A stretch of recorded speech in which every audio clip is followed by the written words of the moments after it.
बिस्मिल्लाहिर्रहमानिर्रहीम। अस्सलाम वालेकुम। आज मैं बनाने जा रही हूँ बीफ स्टीम रोस्ट। इसी तरीके से आप बना सकते हैं। मटन में भी बहुत इजी तरीके से बनता है। इसमें ऑयल का इस्तेमाल बिल्कुल नहीं होता और अवन के बगैर बनाएंगे बहुत इजी तरीके से। तो वीडियो के एंड तक आप लोग मेरे साथ रहें ताकि जान सकें कि मज़ेदार बीफ स्टीम रोस्ट हम कैसे बनाएंगे। तो उससे पहले आप लोगों से रिक्वेस्ट है, अगर मेरे चैनल पर नए हैं तो सब्सक्राइब कर दें, लाल बटन और साथ ही बेल के बटन को क्लिक कर दें। बिस्मिल्लाहिर्रहमानिर्रहीम। यहाँ मैंने दही ले लिया है 250 ग्राम, यानी कि 1 पाव दही ले लिया है। इसमें डाल दिए 1 चाय का चम्मच पिसी हुई लाल मिर्च और इसमें डाल दूँगी 1 ही चाय का चम्मच हल्दी पाउडर। 1 चाय का चम्मच में डाल दूँगी कुटी हुई लाल मिर्च, क्योंकि हम बनाएंगे इसे स्पाइसी। और 1 खाने का चम्मच में डाल दूँगी इसमें सूखा धनिया पाउडर। चौथाई चाय का चम्मच इसमें शामिल कर दूँगी अजवाइन और मैं इसमें शामिल कर दूँगी 1 चाय का चम्मच रोस्ट मसाला।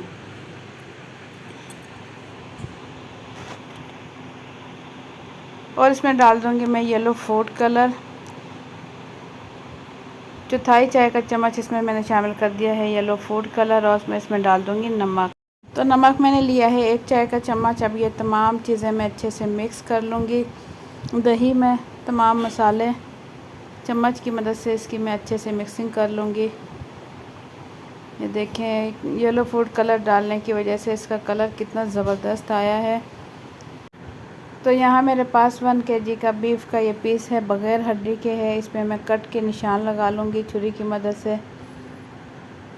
ये देखें इस तरीके से मैं कट के निशान लगा लूँगी ताकि जो मैं मसाला इसके ऊपर लगाऊँ वो मसाला इसके अंदर अच्छे से जज़ब हो जाए और हमारा ये बीफ का जो पीस है स्पाइसी बने।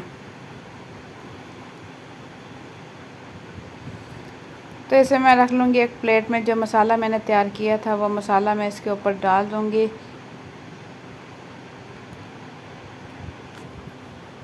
और हाथों की मदद से मैं इसका मसाज कर लूँगी। ये देखें इस तरीके से जो मैंने कट के निशान लगाए थे उसमें इस तरीके से फिंगर डालते हुए मैं अच्छे से मसाज करूँगी ताकि इसके अंदर भी मसाला चला जाए। तो हाथों की मदद से बेस्ट है इसके अंदर मसाला लगाना दोनों साइड पर। इसी तरीके से मैं अच्छे से मसाज करूँगी इसका 2 से 3 मिनट ताकि मसाला इसमें अच्छे से जज़ब हो जाए। और मैं इसे रख दूँगी फ्रिज में तकरीबन 3 से 4 घंटे के लिए।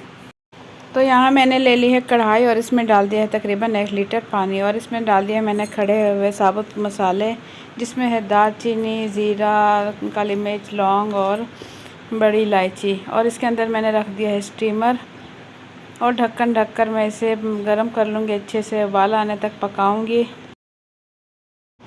तो 3 से 4 घंटे गुजरने के बाद ये देखिए इसकी कंडीशन ये हो चुकी है, मसाले जज़ब हो चुके हैं। तो यहाँ मैंने अल्मुनियम पेपर ले लिया है और इसके ऊपर मैं रख दूँगी बीफ का ये पीस जिसमें मैं मसाले लगा चुकी थी।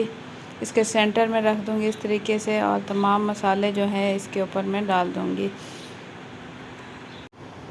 तो यहाँ ज़बरदस्त स्टीम रोस्ट की रेसिपी हो रही है तैयार। इतनी देर में आप लोगों से रिक्वेस्ट है, अगर आप लोग मेरे चैनल पर नए हैं तो सब्सक्राइब कर दें लाल बटन और साथ ही बेल के बटन को क्लिक कर लें ताकि मेरे आने वाली हर नई वीडियो का नोटिफिकेशन आप तक पहुँच सके। तो ज़बरदस्त स्टीम हो रहा है तैयार। यहाँ मैं फॉइल पेपर में से अच्छे से इस तरीके से लपेट लूँगी। ये देखें इस तरीके से अच्छे से मैं इसे फ़ोल्ड कर लूँगी और इसे मैं रख दूँगी कढ़ाई में। तमाम साइड से मैं अच्छे से इसकी पैकिंग अच्छे से कर दूंगी। तो ये अब रेडी है और यहाँ मैं आपको दिखाऊं कढ़ाई में पानी अच्छे से पकने लगा। इसके ऊपर मैं रख दूंगी स्टीम रोस्ट और ढक्कन ढककर इसे मैं पकाऊंगी। पहले 10 मिनट तेज़ आंच पर पकाऊंगी और उसके बाद बिल्कुल हल्की आंच करके 0 पर आंच करके मैंने इसे पकाया 2.5 घंटे के लिए। तो 2.5 घंटे के बाद मैं आपको चेक कराऊंगी कि स्टीम रोस्ट ज़बरदस्त तैयार हो चुका है और इसमें ये देखें धुएँ निकल रहे हैं, बिल्कुल गर्म है अभी ये।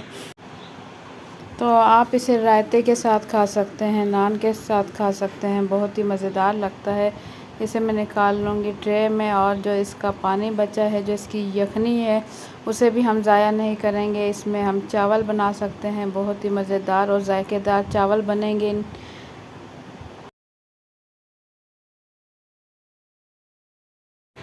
तो ये देखें अभी ये गर्म है, बिल्कुल आज इजीली इसकी बोटियाँ टूट रही हैं और बहुत ही अच्छे से ये गल चुका है। तो ये देखिए कांटे की मदद से भी मैं आपको तोड़ कर दिखाती हूँ कि कितना अच्छा ये गल चुका है। अब ये रेडी है। तो आप लोगों को मेरी आज की रेसिपी कैसी लगी अपना फीडबैक कमेंट्स के ज़रिए ज़रूर दें। तो इसी के साथ मुझे दें इजाज़त। अल्लाह हाफिज़।